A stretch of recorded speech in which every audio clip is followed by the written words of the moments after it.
Democratic candidate Andrew Yang has been able to hang in there longer than some governors and senators who have already dropped out. And an analysis of his supporters found that they're overwhelmingly young men. Okay.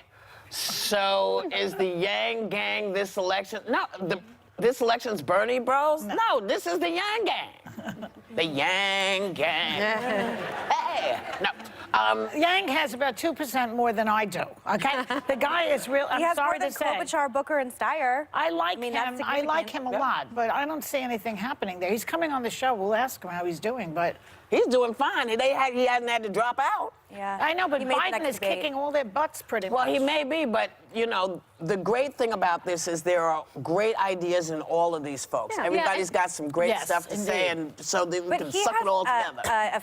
He has this effervescence to him, the way he campaigns. Yeah. The thing that I like most about him is he looks like he's the only person that's genuinely having a really great time in politics. Yeah. And I think that's significant right now, given that everybody is miserable on that stage except for him. And he gives very candid answers. And by the way, his base of support is very young. It's 18 to 29 years old, where he has 9%. And although older people tend to vote in higher numbers, it's still significant when you're talking about the new generation coming up. And I do think when you're talking about the whiteout or the fact there are no minorities left on the stage, obviously he's still standing very strong. Well, I think his story is the best representation of America and democracy, because his dad, his dad grew up in China on a peanut farm where he said he slept with no floor under him. Now his son is in the next debate, as close as we are to the caucus and the primaries. And to your point, Megyn, when you see him, he represents the opposite qualities of what we see right now in the White House. He's self-deprecating, he's funny.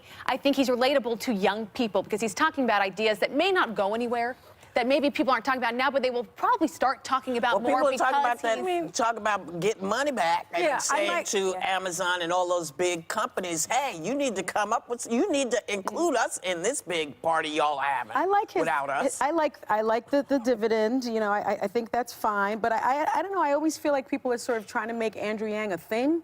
And I just don't think he's a thing. I mean, if he's, you know, we always say that you need the African-American vote to become the Democratic nominee. I mean, he's tied at 3% with Mayor Pete Buttigieg. He's tied with Mayor Bloomberg, who all have a lot of problems with the African-American community. He can't get that vote.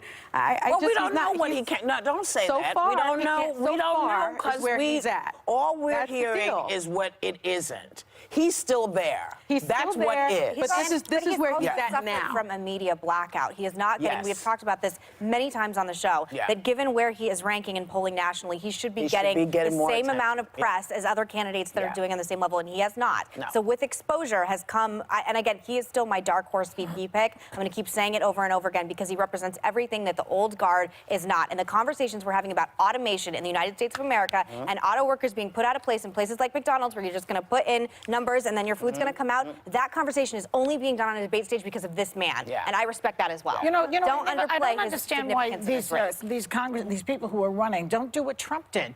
He was on the phone more than a teenage girl, if you recall. He was Trump. Yeah. He was calling every show on the phone, and they would put him through, and he'd spew his lies and his venom, and he got very popular. Remember, this was one of the first places that made him legitimate. Which? ABC. Oh, ABC. Trump, yeah. You know, and so that very first, but as a candidate, because they did a whole interview with him, and then other people followed through.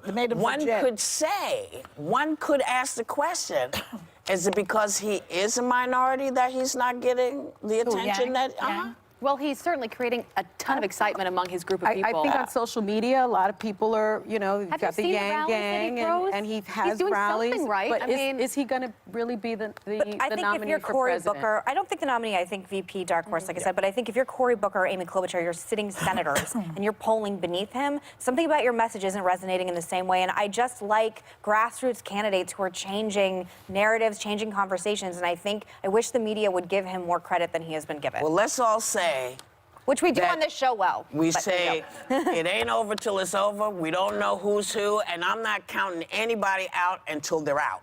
Yeah. Because the idea that we say this isn't going to work, that's what everybody else does. We say anything can happen. We know. We had a black president. Nobody thought that was going to happen before we had a woman. Okay? Nobody. I'm telling you, never forget my mother saying, I never thought ever. Because they say, oh, you could be president, but you never really thought you could be president, and then there he was. So anything can happen in this country. But remember, Whoopi, that black men got the vote before women did. Yes, that's always the case. Yeah. That's always the case. They're men. They are men. And that's what it is. Yeah. We like men. Don't get us wrong. But y'all, you know, go out in front of stuff.